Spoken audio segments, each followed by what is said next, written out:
when it comes to resonance structures, we said we do not break the like technically is like a sigma bond. So stay as it is. But if you have a positive or negative charge, you can share it with neighbor through like using a lone pair or like a pi bond. So you will get resonance structure if the neighbor atom has a lone pair or involved in a double or triple bonds. Okay, so for example, in these cases, as you see, any atom that you pick is an octet, and like it's not going to be a good idea to make a double bond between, for example, carbon and oxygen, because in that case, carbon will have more than 4 electrons, for more than 8 electrons, and that's not going to be correct.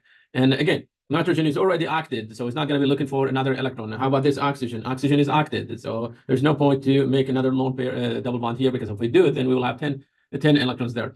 How about this carbon? This carbon is already has 2 hydrogens and a +1 methyl group. So if I draw a circle around this carbon, that carbon is already 4 plus 4. Sigma bond is 8, and no point actually to make a double bond between carbon and oxygen. So none of them is going to be a good move.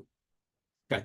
Again, we're talking about localized versus delocalized, and whenever we say localized, means it's fixed, it's not moving, but delocalized, the charge, it can move, either positive or negative. So in this case, the positive charge was, the positive charge was shared with this technically carbon, and the way we did it, we moved, you can say we moved the double bond here. Now we put the double bond here. When we put double bond there, we will have a positive charge there. Okay, and as you see, we are going to get a mixture of both resonance structures, and 50% of the time, this carbon, it has a positive charge, and 50% of the time, the one on the left is going to have a positive charge. So you can say the positive charge is distributed over 3 carbons atom, 1, 2, 3 atoms, and we show it by dot lines, and that means the double bond, it can be anywhere, or the positive charge is going to be between them. Mixture of them, it will be the correct representation of Lewis structure of Lewis structures that you see in front of you. Okay. Next. In all, like in organic chemistry, most of the cases you will be dealing with carbon, nitrogen, oxygen, or fluorine atoms. We can have, of course, chlorine, others. But whatever you do, you have to keep carbon, nitrogen, oxygen, and fluorine octet. Whatever you do, okay, always keep it octet. The best Lewis structure is a Lewis structure that has all the atoms are octet, and also formal charges are equal to 0. In this case, for example, and carbon is octet, formal charge as well is 0. How about oxygen? Also is octet, and the formal charge is 0. So that's perfect. Okay, that's perfect. What can I do with this one? I can actually, like, I can draw a resonance structure for it, and the resonance structure, it will be something like this. So, okay, forgive me.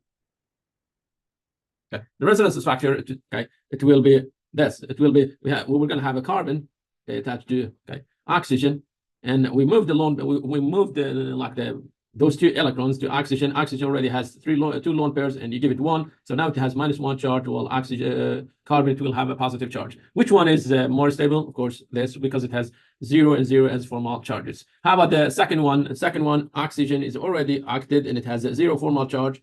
Okay, but you can share the lone pair from oxygen with this bond, with this carbon, and if you do it, then the 2 electrons will move to next carbon, this carbon, and it's going to have a negative charge. Okay, so let's draw it. We have oxygen. Okay, it has 2 lone pair. We're going to use one of the lone pair to make a double bond, and if that one happened, now this carbon, okay, this carbon, okay, it will turn octet. So no need to have a double bond with another carbon, and that means the 2 electrons will move there. And now you will have a lone pair on that carbon, and this carbon is going to have, okay, is going to have -1 charge. Okay, now if you look to the previous carbon, this carbon is 0. It has 0 formal charge. And how about this carbon? Also 0 formal charge. So if all of them are 0, how come on the right side we have a negative charge on carbon? There must be somewhere that like turn to a positive, to an element with positive charge. Let's check oxygen. So oxygen, I'm going to draw a circle around it. Oxygen is a group 6, but I see only 5 electrons around it. So now oxygen turned to +1. Okay, now on the left side, I have all atoms are octet, and the formal charge is equal to 0. That's perfect. Right side, I got 2 charges. Okay, we said the best Lewis structure, the one that has all the formal charges equal to 0. So in this case, this is going to be the best Lewis structure. Another example. Okay, this is going to be, is the same as the top one. Is a copy paste actually of the top one, and I already wrote the answer for it. But we have a couple of examples here. And we have 5 of them, and I'm going to show you what's going to be the correct answer for each one. Okay. Now, listen carefully here. I'm going to design some questions, and sometime while I'm lecturing, I'm going to say, this is a question 1.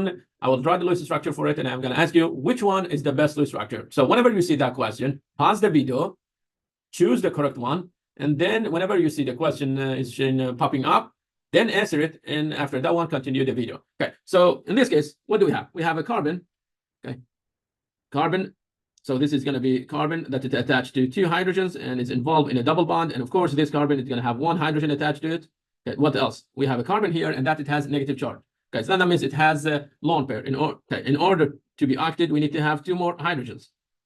Okay, now what I'm going to do, I'm going to take this lone pair, and I will share the lone pair, okay, with this carbon, and I will make double bond there. And what's going to happen with this, double bond? The double bond, it will move to this carbon, and that's going to give me this structure. So I get carbon with 2 lone pairs. Sorry, with 1 lone pair, 2 hydrogen atoms. Okay, maybe I should draw it this way. We have lone pair, and now we have a carbon here. This carbon is involved in double bond. I think I need more space, so okay. Let me move everything to the left side and shrink size as well. Sorry.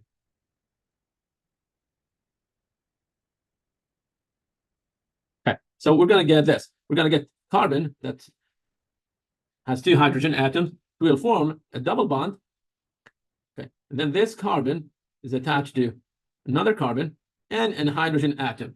Okay, and the highlighted carbon now it will have lone pair and 2 hydrogen atoms as well. So here we go, 2 hydrogen atoms and a lone pair. Okay, negative charge from the left side, from right side, move to the right side. Okay, so this is going to be structure number 1, and that one structure number 2. Structure number 2 is exactly equal to this. Okay, forgive me. It's going to be equal to this. Okay, which is equal to, okay, this one will be a resonance structure of this one. Okay, so if I want to draw hybrid of them or mixture of them, this is going to be the answer for it. So you draw 3 carbons, because totally you have 3 carbons, and then you will draw dots there, and you say minus. What does it mean? It means in one of this carbon, I'm going to have a negative charge, and negative charge is going to be either here or there. Okay, next structure. Okay, so let's take this molecule. Okay, next structure. Okay, we have oxygen. Okay, that's its neighbor to a double bond. Okay, oxygen is not active. So what do I need to do with it? I'm going to give oxygen 2 lone pairs. Okay, is it possible to share one of this lone pair with that carbon and then move this one there? Yes, it's possible. Then what will happen if we do it? We're going to get this structure. We're going to get double bond, and then we have a carbon, and this carbon is going to have a negative charge. Okay, and of course you have carbon there. This is equal to oxygen, and with negative charge or lone pair there. And of course there is a double bond here. Let me draw it with another, okay, another color. Okay, so oxygen, in order to be active, needs 1 more lone pair. So here you go, 1 more lone pair, and oxygen is going to have +1 charge, and this carbon -1. Okay, question. Okay, so listen carefully. Okay, this is going to be a question 1. Question 1. So question is going to be this: between A and B. Okay, A and B, which one is more stable? Okay, so which one is more stable, A or B? That's the first question that you will see. Okay, so I already showed you the structure for it. Technically the loose structure for it.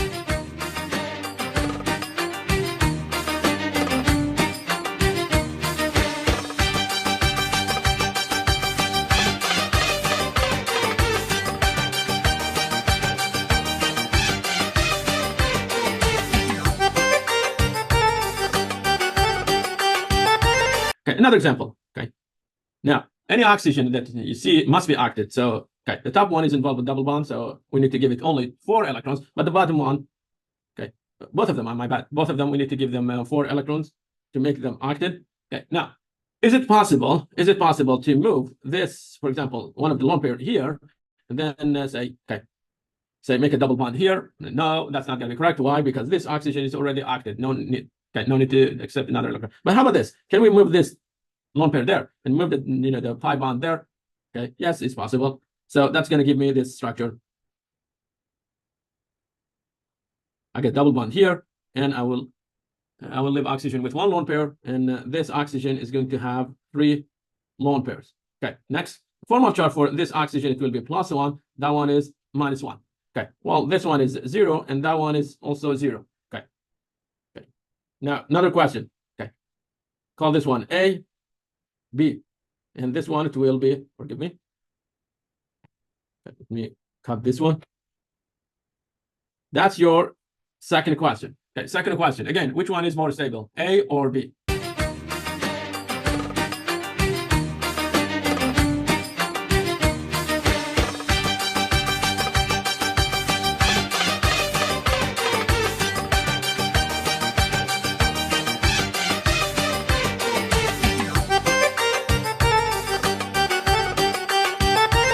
We have nitrogen. Okay, nitrogen is not active. So what do I need to do? I'm going to give it a lone pair. Carbon, it has a lone pair. Okay, remember, carbon is going to have 1 hydrogen more to be active.